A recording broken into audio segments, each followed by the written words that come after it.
सुनो नैनीताल शहर में प्यार। আসসালামু আলাইকুম, কেমন আছেন সবাই? আশা করি সবাই অনেক ভালো আছেন। সকাল সকাল ঘুম থেকে উঠে দেখি এদিকে নাস্তা বানাচ্ছে। তো নাস্তায় ছিল রুটি। এই যে কি সুন্দর করে রুটিগুলো ফুলতেছিল, মাশাল্লাহ, দেখেই প্রাণটা ভরে গেল। আর আমি রুটি খেতে পছন্দ করি না, এর জন্য আমি সকালে ভাত নিয়ে নিলাম। সকালে নাস্তায় আমি ভাত খাবো। আমি দুপুরে ভাত খাই আর রাতে ভাত খাই। আমি সকালে নাস্তায় ভাত খেতেই পছন্দ করি। রুটি আমার একদমই ভালো লাগে না। আমি খাওয়া দাওয়া শেষ করে নিয়ে আমাদের বাসার ছোট্ট সোনাটাকে আদর করতেছি। আরও অনেক খুশি আমাকে পেয়ে। দেখেন কিভাবে হাসছে। ও এখনো কথা বলতে পারে না, মাত্র 2 মাস বয়স। ও এইভাবেই সবসময় হাসতে থাকে। ওর দিকে যদি সবসময় তাকায় থাকা যায় তাহলে ও সবসময় এইভাবেই হাসবে একটু পর পর। আর এই যে দুপুরে রান্নার বসাই দিছে, মুরগির মাংস কষানো হচ্ছে। আর এই যে মুগ ডাল ভেজে রাখছে রান্না করার জন্য। আর পরে দেখলাম যে আলু আর লাউ কেটে রেখে দিয়েছে রান্না করার জন্য। দুপুরে লাউ দিয়ে আলু দিয়ে রান্না করবে। আর এখানে এই যে কাঁচামরিচ, পেঁয়াজ, রসুন, ধনিয়া পাতা কেটে রেখে দিছে। আর এই যে এখানে একটা বড় রুই মাছ ছিল, এই রুই মাছগুলা দিয়ে লাউ ও নতুন আলু দিয়ে রান্না করবে দুপুরবেলা। এটাই আজকে আমাদের দুপুরের খাবার। আর এই যে দেখেন আমাদের নবাব আফিয়া মনি, নবাব না, সরি, এটা হলো আমাদের বাড়ির শেহজাদি। শেহজাদি দেখেন কত সুন্দর করে ভাত খাচ্ছে।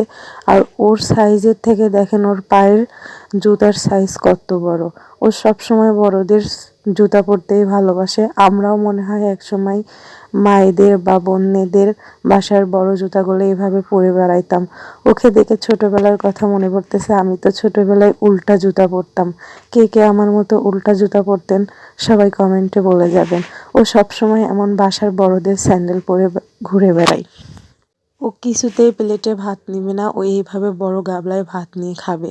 এই গাবলায় করে ভাত সুন্দর করে গুছিয়ে দেখেন কিভাবে খাচ্ছে। ও কিন্তু হাত দিয়ে ভাত খেতে পারে না, ওকে কিন্তু খাইয়ে দিতে হয়। কিন্তু আজও বায়না ধরেছে ও একা একা ভাত খাবে, আর ওর আশেপাশে কেউ থাকতে পারবে না। আমি ওর পাশে বসেছিলাম বলে অনেক বিরক্ত ফিল করতেছিল, এর জন্য এমন করতেছিল। পরে আমি ওকে বললাম তুমি খাও, আমি একটু ঘুরে আসি। বাইরে ঘুরতে এসে দেখি এখানে ঝালমুড়িওয়ালা ঝালমুড়ি বিক্রয় করতেছে। আমি একটু ঝালমুড়ি খেয়ে নিলাম। আর আমার পাশে একজন ছিল, সে আবার চটপটি খাচ্ছিল। তা আমি আবার একটু বললাম দাও তোমার ভিডিও করে নিই। আমি আবার চটপটি পছন্দ করি না, আমার ঝালমুড়ি বেশি পছন্দ। তারপরে বাসায় আসলাম, এসে দেখি এখানে আবার পিঠা বানানোর উৎসব চলতেছে। বিকাল হয়ে গেছে। তো এখন বিকাল হয়ে গেছে, বিকালের নাস্তায় এই যে একটা পিঠা বানাচ্ছে। কলি পিঠাতে তো নারকল দেয়, কিন্তু এই পিঠাতে এখন মানে চিকেন দিবে। চিকেনের একটা সবজি বানিয়েছে কলি পিঠার মতোই দেখতে।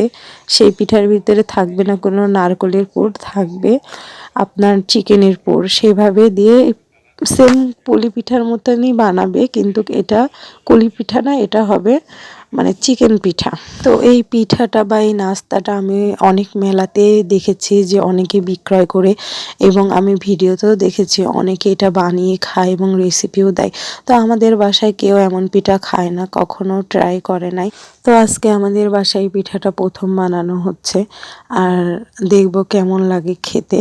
তো পিঠা এভাবে বানিয়ে নিচ্ছিল, আর এইভাবে সুন্দর করে একটা একটা করে ডিজাইন করে নিচ্ছিল। অনেক সুন্দর লাগছিল ডিজাইনটা। এই ডিজাইনটাও ফেসবুক থেকেই শেখা একটা ভিডিও দেখে। আমাদের তো হাত দিয়ে কি সুন্দর করে ডিজাইন করে, কিন্তু এখন নতুন নতুন ডিজাইন উঠছে চামিচ দিয়ে ডিজাইন করা, এটাও বেশ ভালোই লাগতেছে। কিন্তু আমাদের বাসায় সব পিঠা হাত দিয়ে ডিজাইন করা হয়, কিন্তু আজকে এই ফুল ফুল পাতা পাতা ডিজাইনটা করা হলো। আর এই যে পিঠা বানিয়ে বানিয়ে একটা একটা করে তেলে ভেজে নিচ্ছিল। অনেকগুলো ভাজা হয়ে গেছে এবং ফুরাইও গেছে। পিঠাটা খেতে অনেক মজা হয়েছিল, বেশ ভালোই লাগতেছিল। মানে পরোটা দিয়ে আলু ভাজি যেমন খেতে লাগে ঠিক তেমনই লাগতেছিল। তেমন একটা খারাপ না, আমার কাছে ভালোই লেগেছে, মাঝে মাঝে করে খাওয়া যাবে। তো এই যে পিঠা বানানো শেষ, খাওয়াও শেষ। এখন আমরা যাব সন্ধ্যায় একটা অনুষ্ঠানে। আর এই তো আমরা চলে এসেছি কুষ্টিয়া শিল্পকলার অনুষ্ঠানে। এখানে একটা বড় অনুষ্ঠান হচ্ছে, আমাদের মামাতো ভাইয়ের মুসলমানি হচ্ছে সুন্নতে খাতনার। এখানে তার ছেলের মুসলমানিতে সেই গান গাচ্ছে, দেখেন গানটা অনেক সুন্দর হয়েছিল। আপনারা গানটা শুনেন, অনেক ভালো লাগবে। যাদের মানে সুন্নতে খাতনা হচ্ছে তার মাই এই গানটা গাচ্ছে।